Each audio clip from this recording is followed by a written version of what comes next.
I understood some words, but anyway.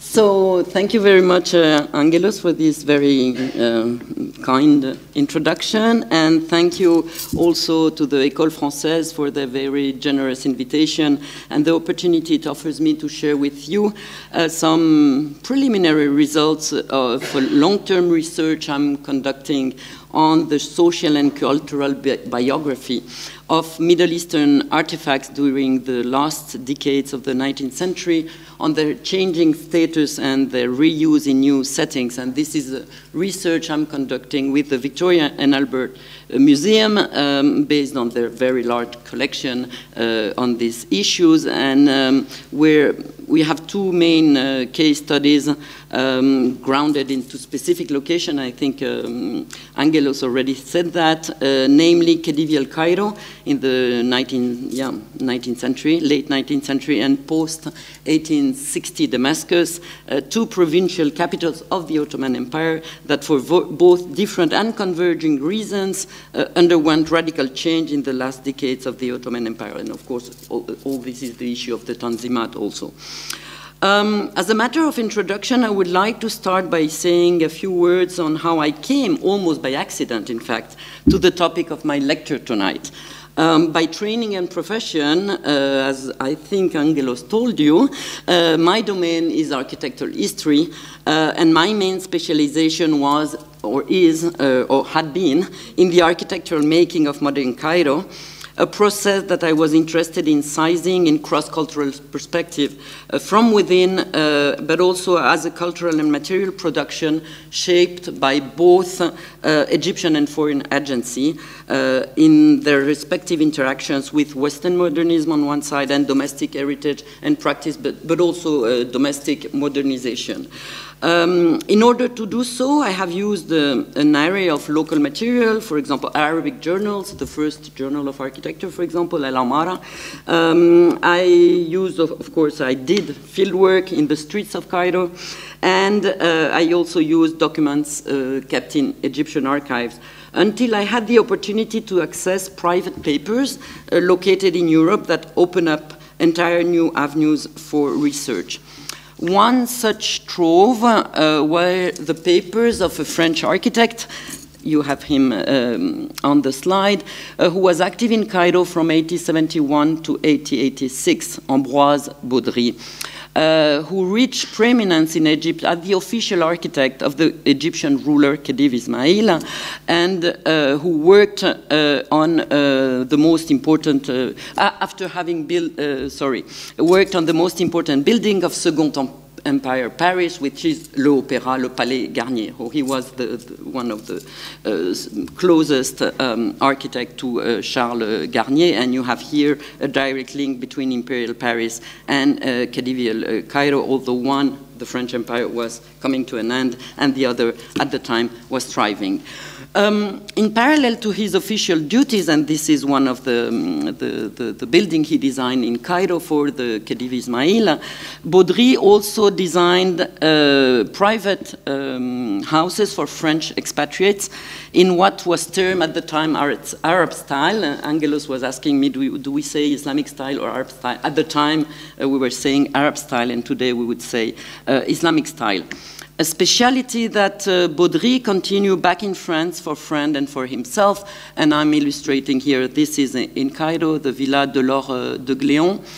This is, well, one of the Maisons de France au Caire of Comte de Saint-Maurice, and the interior. And I guess you can start to understand why I'm interested in reuse objects, because in fact all this new architecture was done basically with reuse from old monuments in Cairo. And today, the Villa Saint-Maurice, as it stands today after being dismantled and reassembled. Another example, still in Cairo, another example for the same family, but back in France, and Edmond de Rothschild also. So we have a lot of examples of interiors, villas, but also interiors that he designed reusing historic pieces. And this is also his own house, and in his own house in Cairo and his own house in Paris. So besides retrieving from oblivion a distinctive architectural signature, the Baudry papers brought a wealth of insights on the making of architecture in Khedivial Cairo. They offered extremely rare visual material on contemporary architecture in the city. They offered unique material to study from within the process of transferring French standards and skills to Egypt. They brought to light numerous names of patrons, craftsmen, contractors. They offered prices of raw material and labor, and more importantly, they contained about 800 letters to and from Ambroise Baudry that allowed to reconstruct his social network in Egypt and across Europe, his involvement in the protection of monuments in Cairo, and this here you have his network of people with whom he worked at establishing a commission for the protection of buildings in Cairo, a British amateur, and numismat, Edward Rogers-Bey, Franz Pasha, the German architect, Arthur Alironet, who was a French amateur, and you have him here also. This is again Baudry with Jules Bourgoin and to Kourchet Defendi from the Egyptian Antiquities Museum, and Saleh, the Rais Saleh, who did excavation with Auguste Maria. So it was a whole group of people, and Baudry also was, like his patrons, passionate about collecting almost anything antique, from ancient coins to Islamic woodwork and late Ottoman tiles, as we shall see later on. Two activities and hobbies that we might see today as clashing and competing, but that commonly went hand by hand at the time. As a matter of fact, all patrons of Baudry neo-Islamic designs were themselves major collectors and sponsors of Islamic art, be it the Baron de l'Or de Gléon, to which the Louvre owes the nucleus of its Islamic section. So it is thanks to the L'Or de Gléon that an Islamic section could be installed at the Louvre, be it Comte de Saint-Maurice, who sold his collection to the Victoria and Albert Museum, and this is why we are working now on this collection. And he sold this collection in 1884 after displaying it in Paris at the World Fair. And also another collector of Islamic art was Edmond de Rothschild, another important donator to the Louvre. So all these men shared a passion for the reuse of antiques in interior decoration, and I'm showing here two other examples from the Baudry house in Cairo, exemplifying how historic polygons were inserted into a modern cupboard, or how Islamic and Damascene tiles frame a door equally made of carved polygons. So there is there a very strong pattern. And Baudry correspondence also provided crucial evidence to critically locate his artistic project. It's a letter of his brother, Paul Baudry, who was a very important painter of the Second Empire in Paris. And you have the quotation on the slide. The house of Ambroise is a gem. Would be rich if that building were situated in central Paris, let's say. The doors and the ceilings, the marbles and the tiles come from palaces from the 16th century. It's a Cluny Arab. For those of you who might not be familiar with the museum scene in Paris, Cluny refers to one of the few last medieval mansions in Paris that was rented to a collector of medieval art, Alexandre du Semerard, in the early 1830s, to install his collection in a proper historic setting. Upon his death, 10 years later, the collection were bought by the state, and the mansion became a museum, and his son hired as its first director. Here it's interesting to see an example of interconnection between private collecting and public display. But more importantly, Sommerard set a pattern of historical reconstruction involving the reuse of salvages and the mechanical reproduction of artworks that obtained considerable success in the following decades. So the creative display of antiques in a sort of at-home presentation was interested many people, including writers, amateurs, antiquarians, collectors, and indeed the middle class. And for example, you have on the slide a typical Sunday afternoon at Cluny in 1881 with viewers closely observing and commenting objects on view, the copies of which in plaster cast could be bought on the very premises of the museum at the end of the visit. So today we call this produits dérivés, but this already was the case at the time. So parallel to the interest for historic things, you have this industry, in a way, of copies.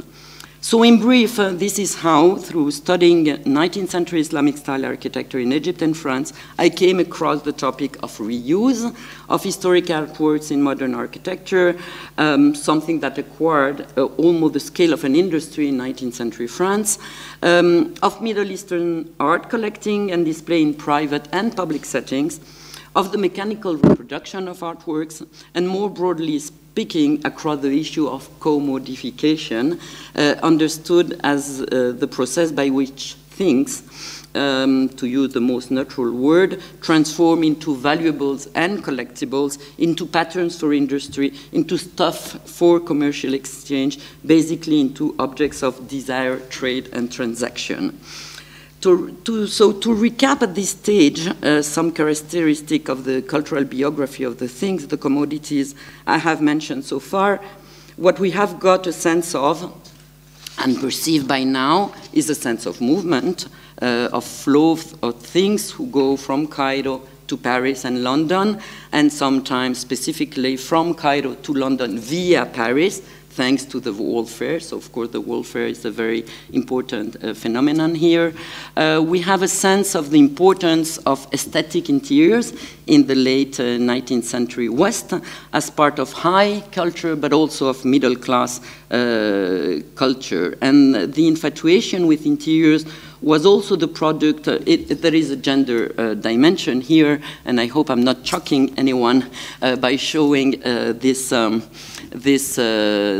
fantastic picture of artist Frank Dillon, a British artist who traveled a lot in the Middle East, reclining in Egyptian attire, something that was very common about this gentleman, among his Egyptian curios and fittings in his London studio. And I think also all this story, and I don't know how it fits the Greek story, but at least the French story or the British story has a very important gendered dimension at a moment when new corporal attitudes, new leisure, new hobbies were taking place.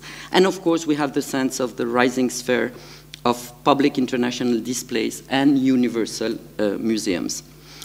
So for the second part of the talk, I would like to engage with a bit more complicated and disturbing issue, at least for contemporary understanding or thinking, which is that of provenance and availability of the goods that underwent these translocations. And I'm using here the term coined by art historian Bénédicte Savoie. I don't know if you're familiar with her work, but she's working from Berlin on a very large project on large-scale displacements of cultural assets that took place from antiquity to the present day within a number of distinct contexts. And she's particularly looking, of course, at mass looting within situations, you know, art spoliation, seizure of cultural goods within colonialism,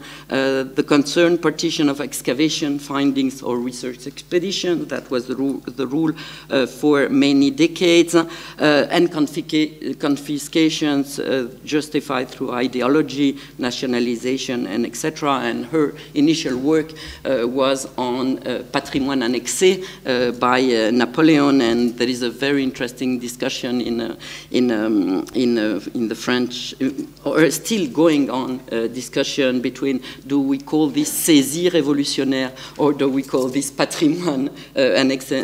And interestingly enough, this is still a discussion now.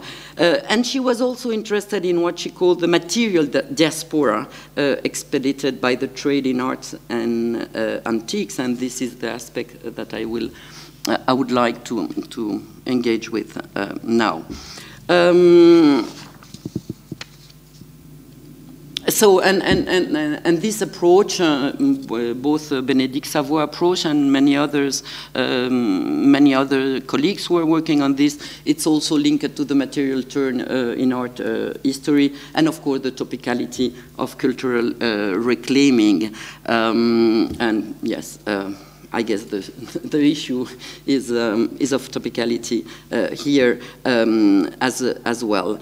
And the argument of Bénédicte Savoy basically is say, okay, before judging or before blaming or before, let's just study historically these issues to understand really what was going on, what was at stake, who was involved, and what happened to this translocation and how they happened, etc.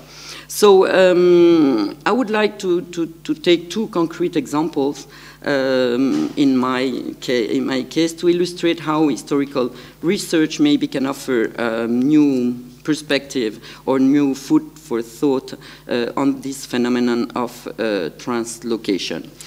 My first object is this large object, this pulpit, that maybe some of you know, who is now in the collection of the Victoria and Albert Museum in London, and is currently in view in the Jamil Gallery. The piece has long been a star of the Islamic collection.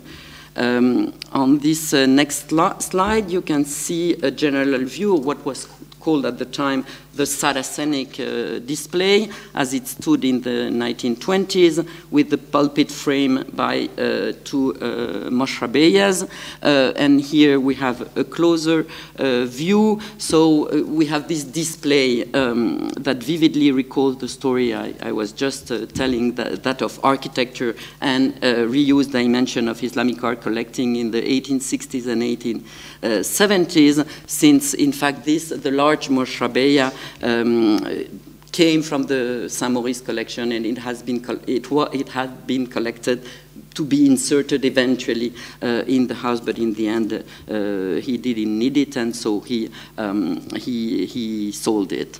The pulpit is among the very early Islamic objects that entered the museum, less than 2 decades after its foundation in 1852, following the enormous success of the great exhibition of 1851. So again, you have here the link with the World Fair.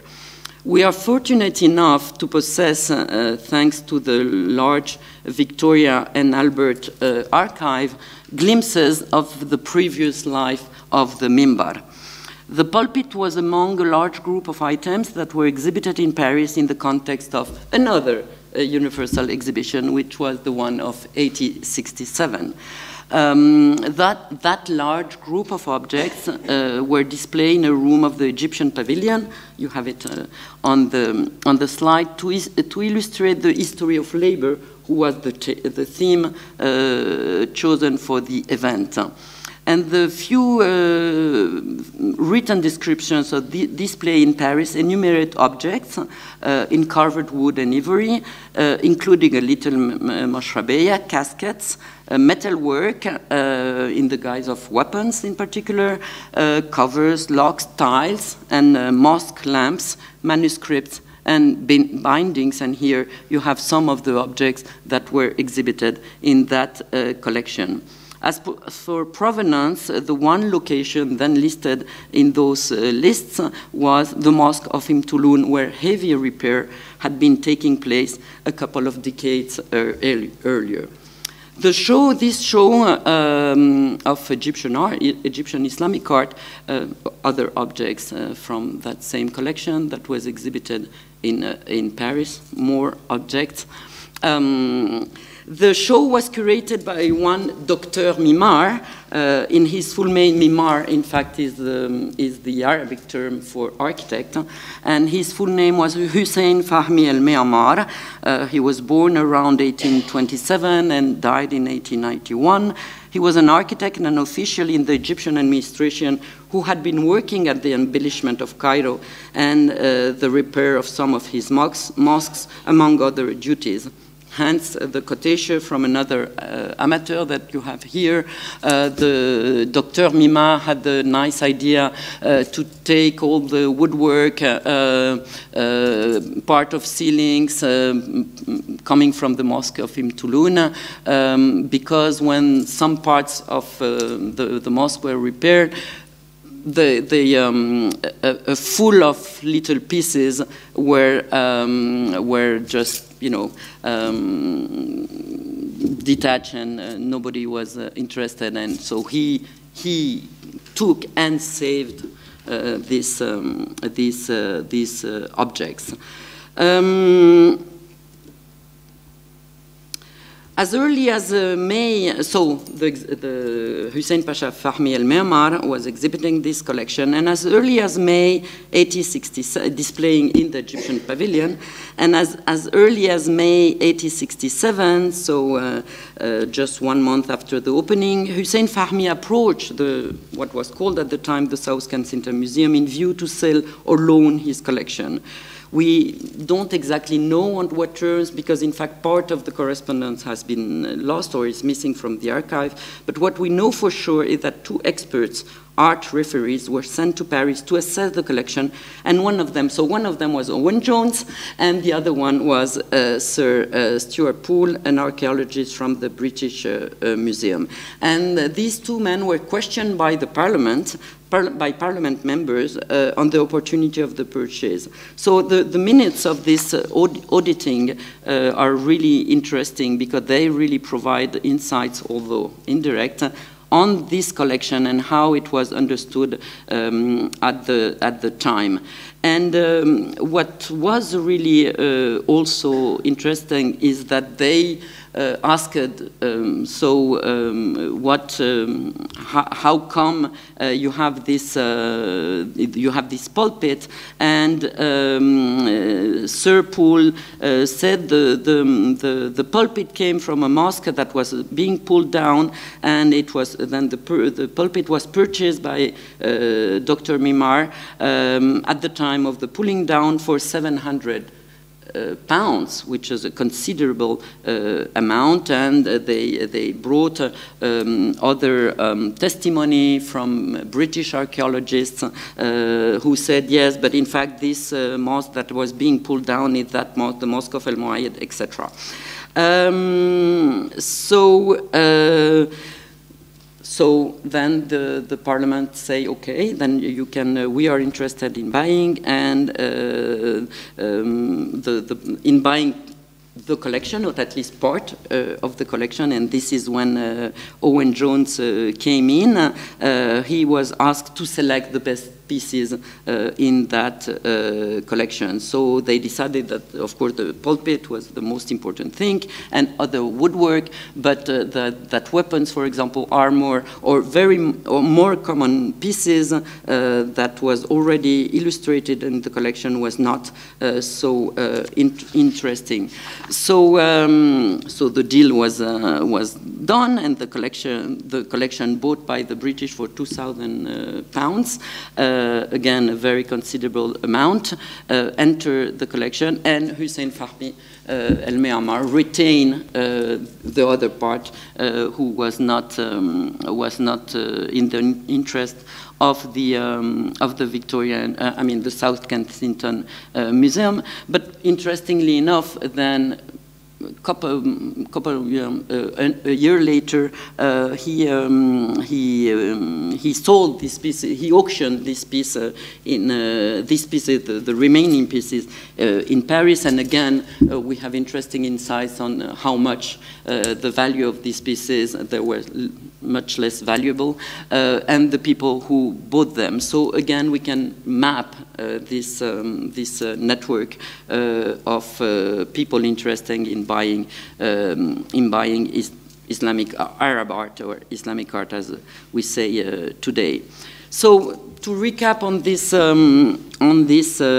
case, we can say that some of the early valuable Islamic items of the Victorian Albert Museum came from an Egyptian collection that was on show in Paris in 1867 that had varied provenance. Part of the pieces came from Cairo, part of the pieces came from the Hejaz, part of the pieces came from Iran, but there was a close association with renovation work going on Cairene architecture, and three mosques in particular.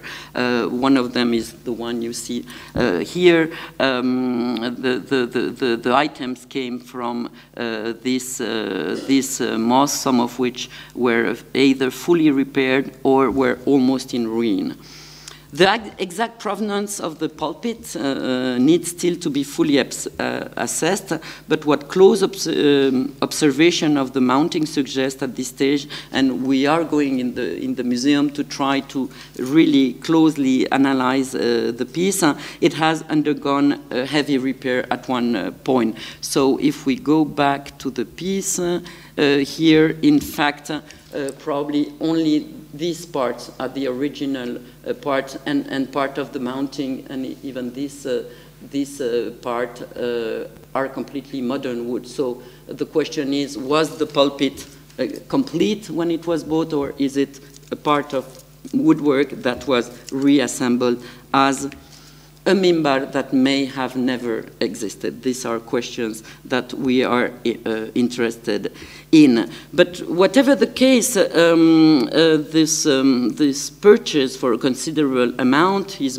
subsequent moving to Paris, is a clear case of commodification of Waqf assets, something we know next to nothing currently, apart that there are other recorded instances of the phenomenon. And so if we use, for example, the famous author of a historical topography of Cairo, Ali Pasha Mubarak, he recounts another purchase of a mimbar. Another purchase of a mimbar, again linked to a mosque in a very bad condition, and he reports that the mimbar was sold to a European traveler by the custodian of the Waqf, one Mohammed El-Geretli, for, again, a quite important amount.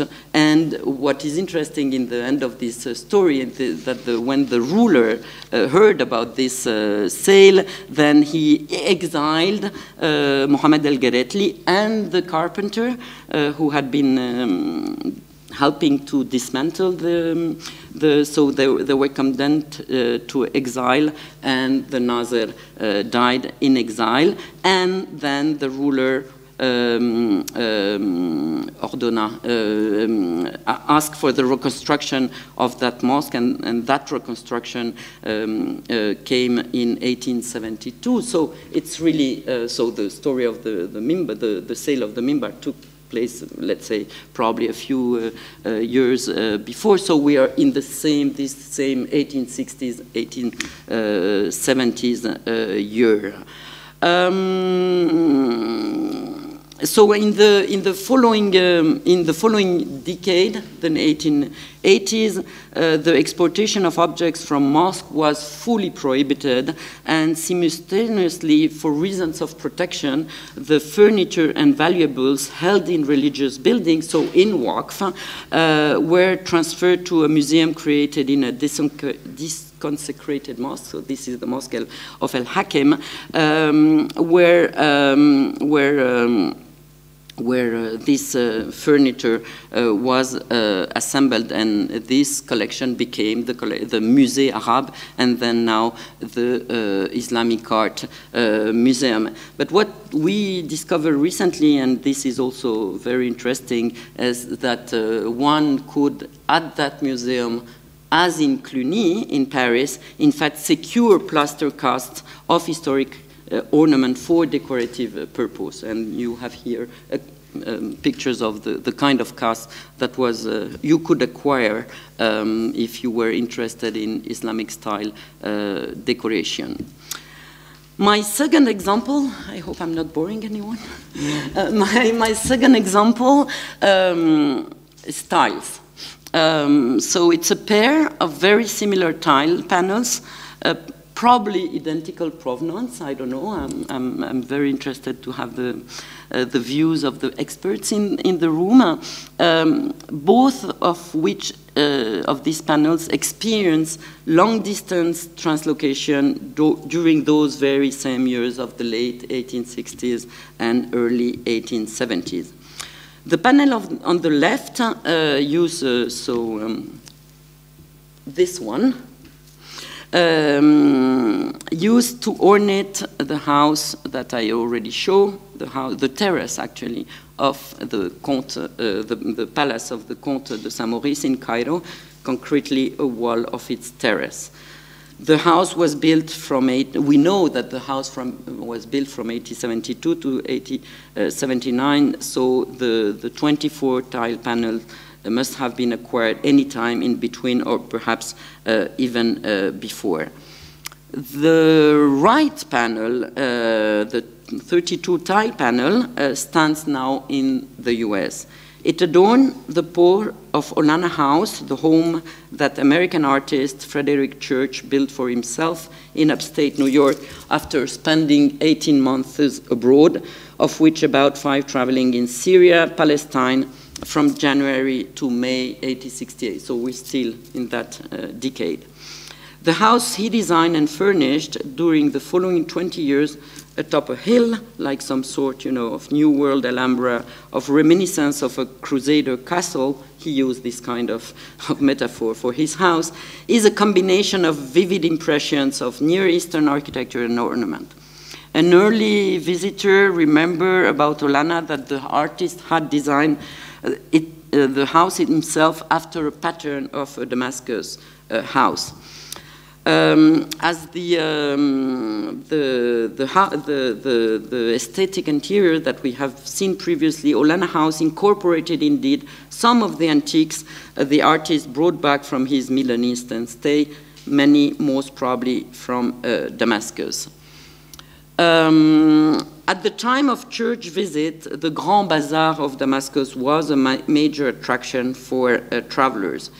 Even more popular among amateurs was the business of an antique dealer coined by some Sheikh el-Bandar. And here we have an interesting misspelling because in fact it's not Sheikh el-Bandar, this is chief of the district would mean in Arabic, but in fact it's a misspelling of the Shabandar, and the Shabandar is the head of the Merchants Guild, who inhabited, so this Shabandar inhabited a house close to the main hotel for foreigners in town, and he used to come daily to offer select pieces to exclusive clients. And we have myriad of descriptions of dealings at and with Abu Antika, and the name also, Abu Antika, so father of antiquity, is a kind of familiar name.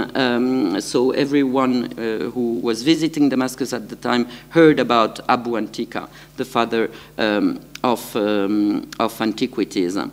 And whether bought from Abu Antika or not, we are not sure. It's a guess. This late 16th century tile panel at Olana House is most probably of Damascene provenance. We know it from the tones of the paint and the kind of design, the floral spray rising from a vase decorated with prunus flowers and flanked with the cypress in each side, and it's a typical Islamic style ceramics produced in Ottoman Damascus. Placed in central positions, such panels will ornate main rooms in Syrian domestic architecture. The Olana piece is an almost complete one, although at close look, one can notice that it had been both mended and filled with loose tiles to replace missing parts. And we can see that, in fact, when you closely look at it, it doesn't really completely match. So probably, again, this was a kind of hybrid composite piece, and in fact it was really rare to have full pieces. When the artist Frederick Leighton, maybe some of you know Leighton House, when Frederick Leighton wanted to have his Arab hall covered with tiles, it was not that easy, and his friend, the British diplomat, say, well, it's not, my dear, it's not that easy to find a house with tiles anymore. However, with a lot of money and many years, Frederick Leighton succeeded in securing enough Damascene styles for his London studio, where you can still admire them today. This Syrian provenance of the American and the British tiles in turn suggests that the panel in Cairo also came most probably from Damascus. Other items, in fact, in the Saint Maurice house point to a relation with Damascus. And for example, here on the slide, we have a contract of Saint Maurice hiring a Syrian carpenter to help him work on his house in Cairo. So again, this is an interesting insight on craftsmanship in the region. So when you were an amateur, an Islamic art collector, and you wanted to do a house with reuse of woodwork in Cairo, you might not find who you needed, and you will go to Syria. Also, this is so these objects could really travel a lot. Syrian work continued to be really renowned, and I know that when I say this in front of an Egyptian audience, they say, but we had a very good craftsmen also, but yeah, well, actually, most of the things Oriental were bought in Syria, and Syrian work provided most of the inlaid tabaret tables that become a global commodity in the late 19th century, this little guéridon. They became a must-have for anyone willing to add an Oriental touch to his interior. And one of the main providers of that global object was Dimitri Tarazi, the owner of a shop for Oriental goods since 1862 in the Damascus Bazaar, which soon developed branches in Beirut, Jerusalem, Cairo, and Alexandria. So the story of the two-tile panels that I was showing is also a story of commodification, this time through established dealers with shops in the bazaar. Damascus may have had more goods than in Cairo because of its position on the road to Mecca. Eastern goods of myriad provenances could be found in the city, a point of passage for caravans from Baghdad and further east. The annual pilgrimage to Mecca brought each year to the city several thousand pilgrims from north and east looking to join the official convoy placed under the protection of the Ottoman Sultan. And with all these caravans, of course, merchant goods came, and goods were sold all along the route to pay for the trip.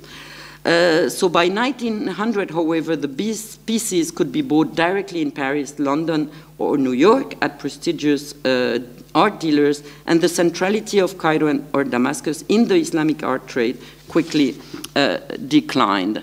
So as a matter of conclusion, I would like to emphasize the need to better map in time and space this commodification process. Of course, we are uneasy with it because it means that many things were dispersed and many things flew out of the countries where they were produced, whether through international buyers and local providers. But I think we really need to understand the circumstances and mechanisms by which these artifacts, generally who had this waqf status, that means something that in principle were inalienable, still at one point lost that status and enter the market.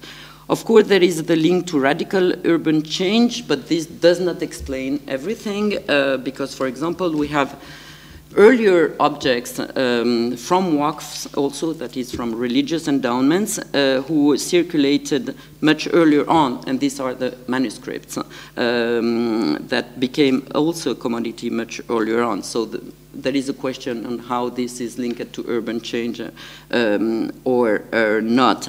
And since we are here, I will be personally very much interested to see how the collection of the Benakis collection fits in this story, since it might be later on. We know that, I mean, as far as I can tell, some pieces came from the family and some pieces were bought at this very famous dealer in Cairo, Maurice Nahman, but there was also an architectural dimension in the collection, so it will be very interesting to know how it fits or not in that story. Thank you very much.